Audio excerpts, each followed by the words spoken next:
नमस्कार बच्चों, आज हम फिर बात करते हैं आगे कीन्स के मौद्रिक सिद्धांत मुद्रा के परिमाण सिद्धांत से बेहतर क्यों है इस बारे में।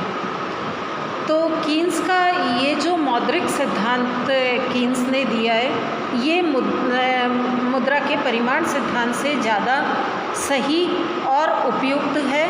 इसके पीछे कुछ कारण हैं, जिसमें से मुख्य कारण पहला है हमारा कि इसमें मुद्रा की पूर्ति का सामान्य कीमत स्तर पर प्रभाव घुमावदार तरीके से बताया गया है, जो कि ज़्यादा व्यवहारिक और ज़्यादा उपयुक्त माना जाता है। इस वजह से हमने कल भी ये बात देखी थी कि जब मुद्रा की पूर्ति बढ़ती है तो ब्याज दर घटती है, उसके बाद विनियोग, उत्पत्ति, रोज़गार, आमदनी ये सब बढ़ते हैं और उत्पादन के बढ़ने से उत्पादन के नियमों के अनुसार उत्पादन की लागतों पर असर आता है और अंत में कीमतें प्रभावित होती हैं। इस तरह मुद्रा की पूर्ति का कीमतों से सीधा संबंध व आनुपातिक संबंध न होकर ब्याज, विनियोग, उत्पत्ति और आमदनी के मार्ग से अंततः कीमतों तक पहुंचता है, जबकि क्लासिकल सिद्धांत में मुद्रा की पूर्ति के परिवर्तन सीधे और आनुपातिक तौर से सामान्य कीमत स्तर को प्रभावित करते हैं, जो कि सरल तो बहुत है लेकिन सही नहीं है।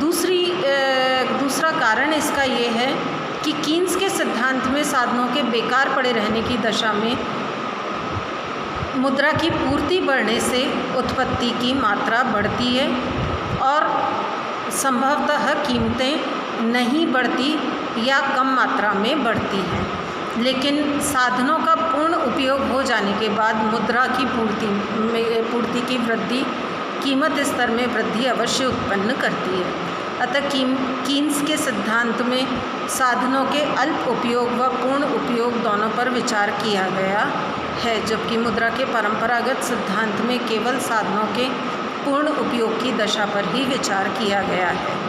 अतः मुद्रा का परिमाण सिद्धांत संकीर्ण किस्म का है, जबकि कीन्स का सिद्धांत ज़्यादा व्यापक किस्म का है।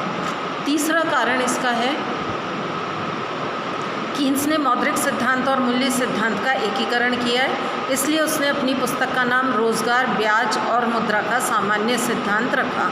उन्होंने मौद्रिक सिद्धांत उसके उत्पत्ति और रोज़गार सिद्धांत से मिला दिए। उत्पत्ति के परिवर्तन से लागतों का प्रभाव पड़ता है और लागतों के बदलने से मजदूरी की दरें और कीमतें बदलती हैं। इस प्रकार कीन्स ने मौद्रिक सिद्धांत और मूल्य सिद्धांत में परस्पर कड़ी स्थापित की है। मुद्रा के परिमाण सिद्धांत में मौद्रिक सिद्धांतों व उत्पादन और वास्तविक क्षेत्रों को एक दूसरे से पृथक रूप में देखा जाता है, जब कीन्स के सिद्धांत में इनमें परस्पर कड़ी देखी जाती है। चौथा है, नीति निर्धारण की दृष्टि से भी कीन्स का सिद्धांत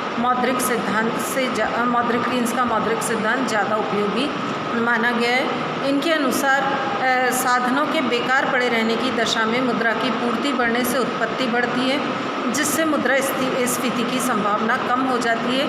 लेकिन साधनों के पूर्ण उपयोग हो जाने के बाद मुद्रा की पूर्ति बढ़ने से मुद्रा स्फीति का भय उत्पन्न हो जाता है, जबकि मुद्रा के परिमाण सिद्धांत में मुद्रा की पूर्ति का प्रत्यक्ष, सीधा और आनुपातिक प्रभाव कीमत स्तर पर पड़ता है। अतः नीति निर्धारण में कीन्स का सिद्धांत ज़्यादा सार्थक और ज़्यादा उपयोगी माना गया है। यह मुद्रास्फीति और मंदी दोनों दशाओं को स्पष्ट करने में समर्थ है।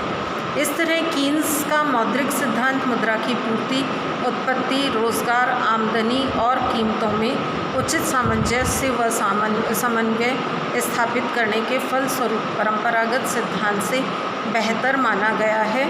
लेकिन इसमें कुछ कमियां भी हैं, जो हम अब आगे देखें।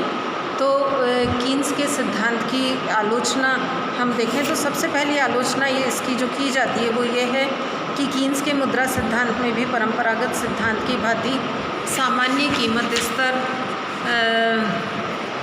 पर ही विचार किया गया। इसमें सापेक्ष कीमत स्तर या व्यक्तिगत कीमत स्तर पर विचार नहीं किया गया है।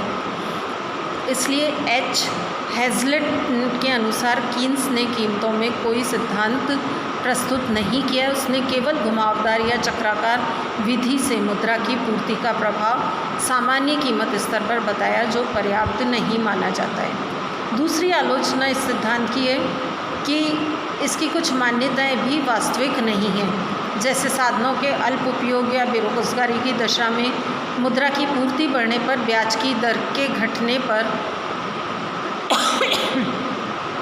निवेश के बढ़ाए जाने पर उत्पत्ति बढ़ाने के लिए अल्प प्रयुक्त या बेकार पड़े साधन तुरंत उत्पादन के लिए उपलब्ध हो ही जाएंगे। इसी प्रकार इनकी ये मान्यता भी सही नहीं है कि पूर्ण रोजगार की अवस्था में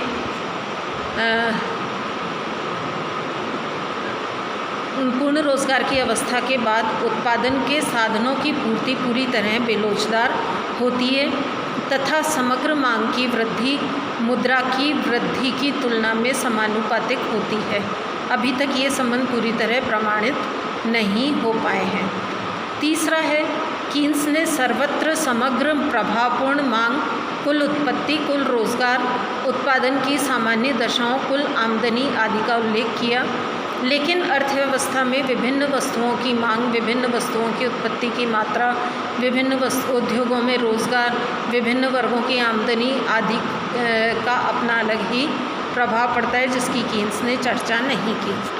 चौथी आलोचना इस सिद्धांत की जाती है कि कीन्स ने ब्याज की दर में कमी से विनियोग में वृद्धि की कल्पना की है, लेकिन व्यवहार में विनियोग पर कई अन्य तत्वों का भी प्रभाव पड़ता है, जैसे टेक्नोलॉजी का परिवर्तन, राजनीतिक परिस्थितियां आदि। इन तत्वों के बदलने से विनियोग या वातावरण प्रभावित हो सकता है।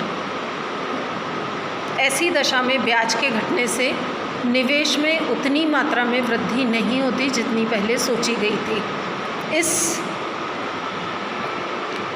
इससे आगे की कड़ियाँ जैसे उत्पत्ति, रोजगार आदि ये भी प्रभावित होते हैं और कीमत स्तर भी प्रभावित होता है।